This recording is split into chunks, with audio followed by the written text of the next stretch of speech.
دیکھتی آنکھوں اور سنتے کانوں کو بشیر قمر کا سلام۔ آج کی اس اہم ویڈیو میں ہم آپ کو قرآن الکریم کے 15ویں اور 16ویں پارے میں موجود سورہ کہف کے نزول کا سبب اور واقعے کے بارے میں بتائیں گے۔ اس سے پہلے کہ ہم آگے بڑھیں، آپ سے درخواست ہے کہ ہمارے یوٹیوب چینل کو سبسکرائب کرنے کے لیے سبسکرائب کا اور بیل کا بٹن اور پھر لائک کا بٹن بھی پریس کیجئے تاکہ آپ کو ہماری ہر آنے والی ویڈیو ملتی رہے۔ تہذیبوں کا گہوارہ اردن مغربی ایشیا کا ایک قدیم ملک ہے جس کی سرحدیں مصر، شام، عراق، سعودی عرب، فلسطین اور اسرائیل سے ملتی ہیں۔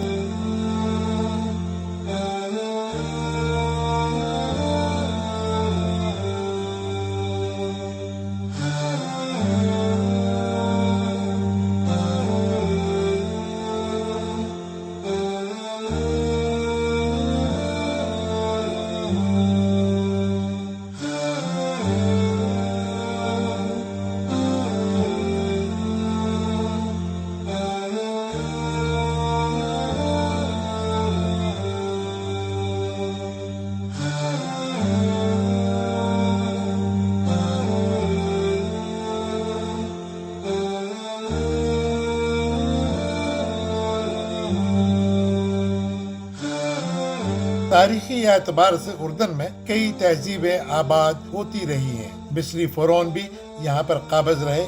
مقدونیائی، یونانی، رومن، بازنطینی اور عثمانی ثقافتوں کے اثرات بھی بکثرت یہاں نمایاں رہے۔ اردن کا نام دریائے اردن کے نام پر رکھا گیا جس کا مطلب ڈھلوان ہے۔ عمان اس کا دارالخلافہ یعنی کیپٹل ہے۔ آج کی ویڈیو میں ہم آپ کو عمان سے مشرق کی جانب ڈیڈ سی کی طرف جاتے ہوئے 10 کلومیٹر کے فاصلے پر واقع وادی رجب، کہف الراقم، منطقہ رقیم یا 7 سلیپر سے آگہی دیں گے۔ عربی زبان میں کہف کے معنی غار کے ہیں۔ اصحاب کہف کا مطلب ہے غار والے اصحاب۔ رقیم کا مطلب ہے سیسے کی تختی۔ نوشتہ یا کتبہ اور 7 سلیپر جیسا کہ نام سے ظاہر ہے ایسی جگہ جہاں 7 لوگ سوئے۔ اصحاب کہف کا واقعہ قرآن الحکیم کے علاوہ کئی دوسری مذہبی کتابوں میں بھی درج ہے۔ یہ واقعہ دوبارہ اس وقت قرآن الحکیم کے ذریعے منظر عام پر لایا گیا جب مشرکین مکہ اسلامی نظریہ یوم القیامت اور مردوں کو زندہ کرنے پر عام گفتگو کر رہے تھے کہ مرنے کے کئی سالوں بعد جب انسان کا جسم اور ہڈیاں گل جائیں گی تو پھر ان کو کس طرح زندہ کر کے اٹھایا جائے گا۔ اس واقعے سے یہ بات بھی واضح کی گئی کہ انسان اپنی ہستی میں کچھ بھی نہیں ہے۔ ہر کام اللہ کی رضا اور منشا سے ہی ہوتا ہے۔ اس لیے ہرگز کسی کام پر یوں نہ کہا جائے کہ میں اسے کل کر لوں گا، بلکہ یوں کہیے کہ انشاءاللہ کل کر لوں گا۔ ناظرین، یہ اسلام کا ابتدائی اور رسول کریم صلی اللہ علیہ وسلم کی مکی زندگی کا تیسرا دور تھا۔ آپ صلی اللہ علیہ وسلم مشرکین مکہ کو اسلام کی دعوت دے چکے تھے اور وہ دائرہ اسلام میں دھیرے دھیرے داخل ہو بھی رہے تھے، جس کی وجہ سے قریش مکہ کافی پریشان تھے۔ ان کے سامنے ان کے اپنے لوگ ان کے آباء و اجداد کا مذہب ترک کر کے رائے حق اختیار کر رہے تھے۔ قریش مکہ نے یہ بھی دیکھا کہ دعوت حق انتہائی سیدھی اور آسان تھی۔ مشرکین مکہ آپ صلی اللہ علیہ وسلم کو جسمانی و ذہنی تکالیف دے کر بھی آزما چکے تھے کہ آپ نہ تو رکے نہ آپ کے قدم ڈگمگائے۔ اہل قریش نے لوگوں میں شکوک و شبہات پیدا کرنے کی بھی بڑی کوشش کی، مگر اس میں بھی انہیں کوئی کامیابی نہ ملی۔ بڑے غور و فکر کے بعد قریش مکہ نے مدینہ میں موجود چند بڑے یہودی عالموں سے مدد چاہی کہ وہ کوئی راستہ نکالے۔ چنانچہ 2 افراد پر مشتمل ایک وفد نضر بن حارث اور عقبہ بن ابو معیط مدینہ گئے کہ یہودی علماء جو اہل کتاب ہونے کے ساتھ ساتھ انبیاء کرام کا علم بھی جانتے تھے وہ آپ صلی اللہ علیہ وسلم کے بارے میں اپنی رائے دیں یا یہ بتائیں کہ وہ کس طرح محمد صلی اللہ علیہ وسلم کی حقیقت جان لیں، کس طرح انہیں غلط ثابت کیا جائے یا ان کے بزرگوں کو مذہب کو ترک کرنے سے روکا جا سکے۔ یہ وہ زمانہ تھا جب معلومات کے ذرائع اور وسائل انتہائی کم اور محدود تھے۔ ایسا امکان بھی بہت کم تھا کہ دور دراز کے علاقوں یا ماضی کے حوالے سے معلومات کا حصول آسان ہو۔ چنانچہ جب نضر بن حارث اور عقبہ بن ابو محیط نے یہودی علماء سے اپنا مقصد بیان کیا تو انہوں نے کافی سوچ بچار کے بعد ان سے کہا کہ وہ واپس جا کر آپ صلی اللہ علیہ وسلم سے 3 سوالات کریں۔ اگر وہ ان 3 سوالوں کے جواب ٹھیک دے دے تو پھر ان کے سچا ہونے میں کوئی شک نہیں۔ وہ اللہ کے سچے نبی اور رسول ہیں اور ان کے پاس غیب کا علم جاننے کا کوئی سبب اور وسیلہ ہے۔ اگر وہ درست جواب نہ دے پائے تو پھر ان کا جھوٹا ہونے میں کوئی شک نہیں۔ اس کے بعد آپ کا جو چیز چاہے وہ کیجیے۔ دراصل یہی 3 سوالات حضور اکرم صلی اللہ علیہ وسلم کا امتحان بھی تھا کہ وہ اللہ کے نبی اور رسول ہیں۔ پہلا سوال یہ تھا کہ اگلے زمانے میں جو غار والے نوجوان گزرے ہیں ان کا واقعہ کیا ہے اور ان کی تعداد کتنی ہے۔ دوسرا سوال اس شخص کے بارے میں بتائیں جس نے تمام روئے زمین کا چکر لگایا اور مشرق سے مغرب تک ہو آیا تھا۔ تیسرا سوال تھا روح اور ماہیت کے بارے میں سوال کرے کہ روح کیا ہے۔ یہودی عالموں نے مشرکین مکہ سے کہا کہ یہ ایسی باتیں ہیں جو اللہ کا نبی ہی جان سکتا ہے۔ وہ لوگ جب مکہ واپس آئے تو انہوں نے یہ تینوں سوالات آپ صلی اللہ علیہ وسلم کے سامنے رکھ دیے۔ آپ صلی اللہ علیہ وسلم نے کفار مکہ کے تینوں سوالات بڑے تحمل اور سکون کے ساتھ سننے کے بعد کہا، ٹھیک ہے، کل آ جائیں، میں تم لوگوں کو ان سوالات کے جوابات دے دوں گا۔ یہ معمول کی بات تھی کہ حضرت جبرائیل علیہ السلام کا آنا جانا لگا رہتا تھا جو اللہ کا پیغام اور وحی لاتے تھے۔ جب قریش مکہ نے آپ صلی اللہ علیہ وسلم سے سوالات پوچھے تو آپ صلی اللہ علیہ وسلم نے فرمایا کہ میں کل ان سوالات کے جوابات دے دوں گا، مگر انشاءاللہ کہنا بھول گئے۔ دوسرے دن نہ وحی آئی نہ جبرائیل علیہ السلام۔ تیسرا دن بھی ایسا ہی ہوا۔ یوں 15 دن ہو گئے۔ مشرکین مکہ کو ان کے سوالات کے جوابات نہ ملے۔ وہ روزانہ آ کر دریافت کرتے اور پھر واپس چلے جاتے، جا کر مکہ میں باتیں بناتے۔ آپ صلی اللہ علیہ وسلم کو دوہری تکلیف تھی۔ ایک تو وحی کا سلسلہ رک گیا، دوسرا مشرکین مکہ کو طنز اور طعنوں کا موقع مل گیا۔ اس طرح 15 دن ہو گئے۔ بالآخر ایک دن حضرت جبرائیل علیہ السلام وحی لے کر آ گئے جو سورہ کہف کی شکل میں تھی۔ سورہ کہف میں کفار مکہ کے پوچھے گئے تینوں سوالات کے جوابات موجود تھے۔ سورہ کہف میں ایک قصہ ذوالقرنین ارشاد ہوتا ہے جو دراصل کفار مکہ کا دوسرا سوال تھا، جس میں کہا گیا تھا کہ تم اپنی چھوٹی چھوٹی سرداریوں کو لے کر پھول رہے ہو۔ حالانکہ ذوالقرنین ایک بڑا حکمران تھا جو ایک زبردست فاتح ہو کر بھی ہمیشہ اپنے خالق کے سامنے سر جھکاتا تھا۔ تیسرا سوال جس کے بارے میں مفسرین کا کہنا ہے کہ حضرت موسیٰ علیہ السلام اور حضرت خضر علیہ السلام کا قصہ ہے، جس کا حاصل یہ ہے کہ اللہ کی مشیت جن مصلحتوں پر چل رہی ہے وہ چونکہ اللہ تعالیٰ کی نظروں سے پوشیدہ ہیں، اس لیے وہ ہر لمحہ حیران ہوتے ہیں۔ پردہ اٹھنے پر معلوم ہوتا ہے کہ جو ہو رہا ہے وہ درست ہی ہو رہا ہے۔ اور اب آتے ہیں اس سوال کی جانب جو کفار مکہ کا پہلا سوال تھا، جس میں انہوں نے پوچھا تھا کہ اگلے زمانے میں جو غار والے نوجوان گزرے ہیں ان کا واقعہ کیا ہے اور ان کی کل کتنی تعداد تھی۔ کفار مکہ کے ان سوالات کے جواب کے لیے ہی سورہ کہف نازل کی گئی۔ اس سورہ کو کہف کا نام اس لیے دیا گیا کہ اس میں اصحاب کہف کا واقعہ بیان کیا گیا ہے۔ اصحاب کہف کا قصہ نہ صرف مشرکین مکہ کے سوالات کا جواب تھا بلکہ موت کے بعد زندہ اٹھائے جانے کا ثبوت بھی تھا۔ اس مختصر ویڈیو میں ہم اصحاب کہف کا قصہ دہراتے ہیں۔ حضرت عیسیٰ علیہ السلام کے آسمان پر اٹھائے جانے کے بعد ان کے ماننے والوں کا حال بہت خراب ہو گیا تھا۔ لوگ بت پرستی کرنے لگے۔ اسی دور میں اس علاقہ میں ایک بادشاہ تھا جس کا نام دقیانوس تھا جو بڑا ظالم اور جابر تھا۔ اگر کوئی بت پرستی سے انکار کرتا تو اسے قتل کر دیتا۔ اصحاب کہف چند صاحب ایمان اور روشن زمین نوجوان تھے جو اپنے والدین اور خاندان کے ساتھ عید منانے کے لیے شہر کے ایک میلے میں گئے تھے۔ یہ شہر اس وقت بت پرستی اور شرک کا بہت بڑا مرکز تھا۔ وہاں ڈائنا نامی دیوتا کا ایک بہت بڑا مندر تھا جس میں پوجا کے لیے شام، مصر، فلسطین اور دور درازوں سے بڑی تعداد میں لوگ آتے تھے۔ ان نوجوانوں نے جب وہاں بت پرستی اور شرک ہوتا ہوا دیکھا تو وہ بدظن ہو گئے۔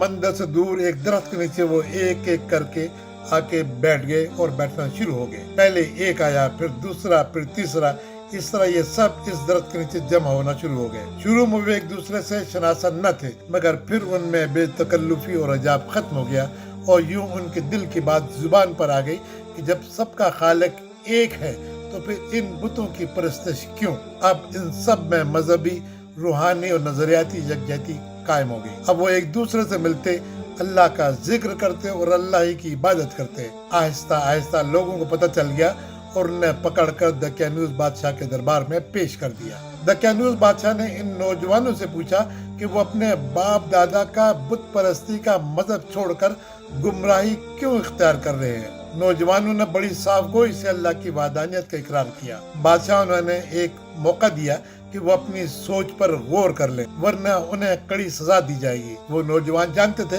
کہ بادشاہ ان کے ساتھ کوئی رعایت نہیں برتے گا۔ موت کے خوف اور حالات کی سنگینی محسوس کرتے ہوئے جیسے ہی انہیں موقع ملا، وہ شہر سے باہر کسی محفوظ مقام کی تلاش میں نکل پڑے۔ اکثر مفسرین کا خیال ہے کہ ان کی تعداد 5، 6 یا کچھ تھی۔ جبکہ یہ نوجوان شہر چھوڑ کر کسی محفوظ مقام کی طرف روانہ ہوئے تو راستے میں ان کے ساتھ ایک چرواہا بھی ہو گیا اور تھوڑا آگے جا کر ان کے ساتھ ایک کتا بھی چل پڑا۔ مفسرین نے اصحاب کہف کے نام کچھ اس طرح بیان کیے ہیں: یملیخا، مکشیلنیا، منسیلیا، مرنوش، دیرنوش، شازنوش اور 7واں چرواہا کفستیوش اور کتا جس کا نام کتمیر تھا۔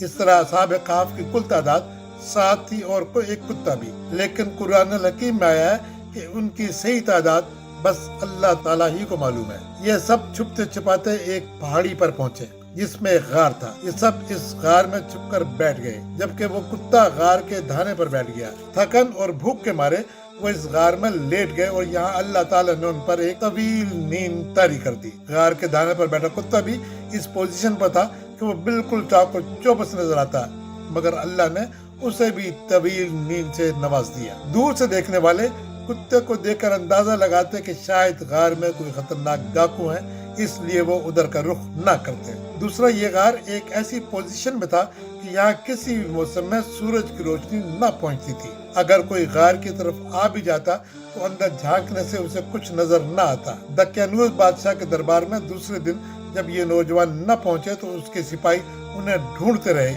منادی بھی کروا دی، لیکن یہ نوجوان نہ ملنے سے نہ ملے۔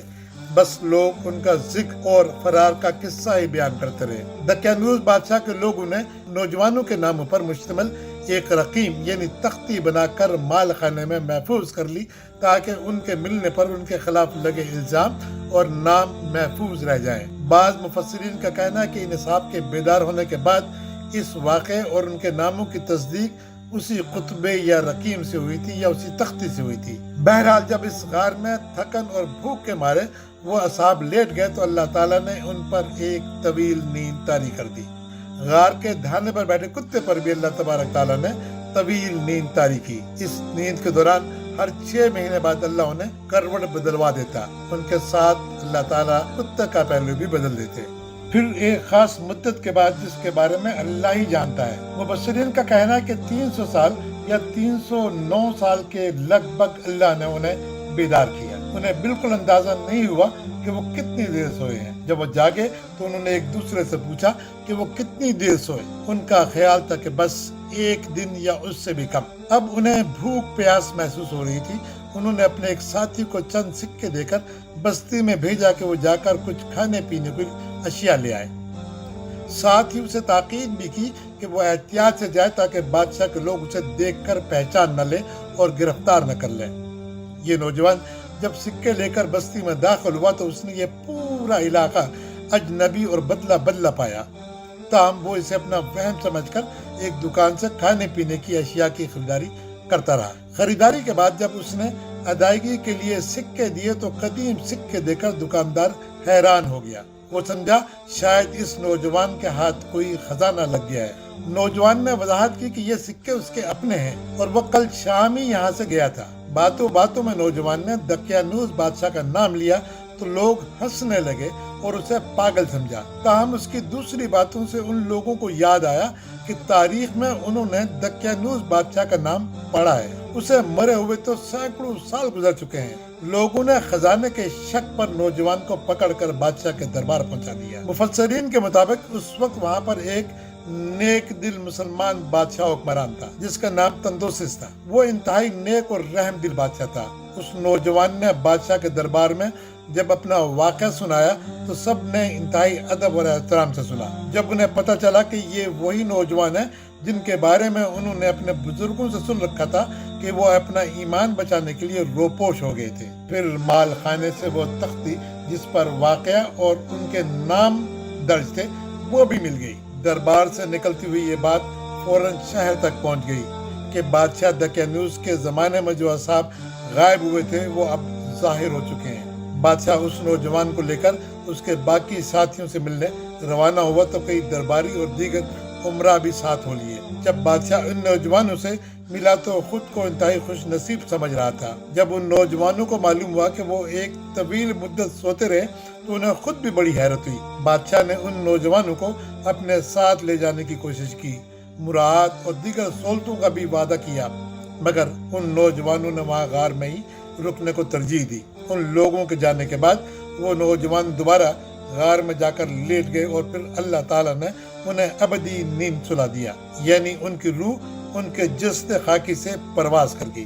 اس قصے کے ذریعے اللہ تعالیٰ نے موت کے بعد زندگی کا عملی ثبوت فراہم کر دیا۔ جس دور میں سورہ کہف نازل ہوئی اور جس دور میں اصحاب کہف دوبارہ نیند سے بیدار ہوئے، ان دنوں میں حیرت انگیز مماثلت پائی جاتی ہے کہ مشرکین کے درمیان یہ بات زیر بحث تھی کہ کس طرح ایک انسان مرنے کے بعد جب اس کی ہڈیاں بھی خاک میں مل جائیں گی تو وہ دوبارہ اٹھایا جائے گا، اور یوں اللہ تعالیٰ نے اپنی وہ بات ثابت کر دی جس کا اس نے ذکر کیا تھا۔ بے شک میرا رب ہر شے پہ قادر ہے۔ اگر آپ کو ہماری یہ کوشش پسند آئی ہو تو دوسروں سے ضرور شیئر کیجیے گا، اور ہمارے چینل کو بھی سبسکرائب کرتے ہوئے بیل اور لائک کے بٹن کو بھی ضرور پریس کیجیے تاکہ ہماری ہر آنے والی ویڈیو آپ تک پہنچتی رہے۔ اگر آپ چاہیں تو میری ذاتی ویب سائٹ bashirqamar.com پر بھی ضرور وزٹ کریں، اور آخر میں گزارش ہے کہ میرے لیے دعائے خیر بھی کیجیے گا۔ آپ کی دعاؤں کا طالب بشیر قمر۔